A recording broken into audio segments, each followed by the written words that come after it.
Film ইন্ডাস্ট্রিতে একটা খুব জনপ্রিয় কথা আছে, যখন কোনো সিনেমার থেকে বেশি তার ডিরেক্টর আলোচনা হয়ে থাকে তখন ছবিটা রিলিজের আগেই সুপারহিট হয়ে যায়। দ্য ব্যাডস অফ বলিউড কোনো সিনেমা নয়, বরং নেটফ্লিক্সে আসছে একটা শো। আর এত আলোচনা হওয়ার একটাই কারণ, শাহরুখ খানের ছেলে আরিয়ান খানের এটাই হবে ইন্ডাস্ট্রিতে ডেবিউ। যেভাবে এই শোটা অ্যানাউন্স করা হলো, একেবারে ক্রিয়েটিভ আর চালাক স্টাইলে শাহরুখ খানকে ট্রিবিউট দিতেই হবে। আরিয়ান নিজের জেনারেশনকে ইন্ট্রোডিউস করছে। সবাই জানে কোনো সিনেমার প্রথম থেকে শেষ পর্যন্ত তার আসল হিরো হলো তার ডাইরেক্টর। তাই জুনিয়র এসআরকে হিট হবে না ফেল সেটা খুব শীঘ্রই জানা যাবে। 150 সেকেন্ডের লম্বা ট্রেলার, টিজার বা প্রিভিউ যাই বলুন না কেন, এর ভিতরে আছে শোয়ের প্রথম ঝলক। সবচেয়ে আগে বলতে হবে, ট্রেলার যিনি এডিট করছেন যদি সত্যি আরিয়ান করে থাকেন তবে দারুণ স্টাইলিশ কাজ। আরিয়ানের মধ্যে সাহস আছে সেটা বোঝা গেল ট্রেলারের লাস্ট সিনে, জেলখানার ভিতরে গিয়ে নিজেকে নিজের মজা করা। फेमस हो जाते हैं। মানতেই হবে, কেটে ছেটে ফায়ার বানিয়েছে, একেবারে ওয়াইল্ড ফায়ার। কাস্টিং ছিল একদম জমজমাট। লক্স আর রাঘবকে একসাথে দেখে পুরোনো দিনে অনেক স্মৃতি ফিরে এলো। ফাইটিং আর সত্যতা, মজার কমেডি স্টাইলে বন্ধুত্বে বদলে আছে। দুজনেই এমন অ্যাক্টর যারা সব রকমের রোল প্লে করতে পারেন। ভিলেন হিসেবে ববি দেওয়ালকে বেছে নেওয়া হয়েছিল খুব স্মার্ট মুভ।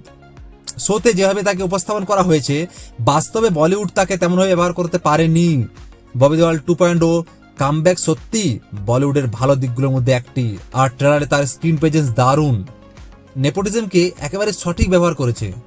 আরিয়ান এত বড় বড় অভিনেতাদের একসঙ্গে নিয়ে আসছে, এটা দারুণ সাহসী সিদ্ধান্ত। তবে লিড ক্যারেক্টারদের জন্য নতুন ফেস রেখেছে, যাদের দিয়ে কাজ করানো সম্ভব। বড় অভিনেতাদের ক্যামিও সিরিজকে শুধু কিছুটা সাপোর্ট দেবে। শোয়ের কনসেপ্টটা একেবারে ফ্রেশ। বলিউডে বসে বলিউডকে এক্সপোজ করা মোটেও সহজ ব্যাপার নয়। অনেক সিক্রেট বের হবে যেগুলো অনেককে রাগিয়ে তুলবে। ট্রেলারে অ্যাকশনও একদম সলিড। বড় স্কেলের শো, প্রচুর টাকা খরচ করা হয়েছে আর সেটা স্ক্রিনে বোঝাই যাচ্ছে। কিন্তু 100 কথা আর এক কথা, যদি শাহরুখ খানের ন্যারেশন আর আরিয়ানের কানেকশন বাদ দেওয়া হয় তাহলেও ট্রেলারের প্রভাব একই রকম থাকতো। কারণ মিউজিক পুরো ট্রেলারকে স্টাইল এনার্জি দিয়ে ভরিয়ে তুলেছে। যেই বা বানাক না কেন, ট্রেলার একেবারে নতুন আর ইউনিক, নিজের অডিয়েন্স খুঁজে নেবে। তবে ট্রেলারে মনে হচ্ছে শো একটু অ্যাডাল্ট টাইপের হবে। করণ জোহরকে দেখে তো প্রথমে বোঝা গেল মামলা খুব সিরিয়াস। উপর থেকে ওয়ার্ড 2 এর মতো দৃশ্য এখানে লুকানো হয়েছে, যেগুলো রিলিজের পর সামনে আসবে। ট্রেলারটা একদম ফিট, কেমিও, কমেডি আর তার মধ্যে প্রচুর স্টাইল। 18 সেপ্টেম্বর শোটা রিলিজ হবে।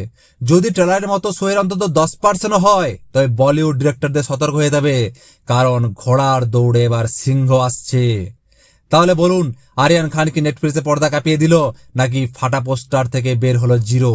কি মনে হচ্ছে আপনাদের? কমেন্ট করে অবশ্যই জানাবেন। আর এই চ্যানেলটিকে লাইক ও সাবস্ক্রাইব করতে ভুলবেন না। ধন্যবাদ।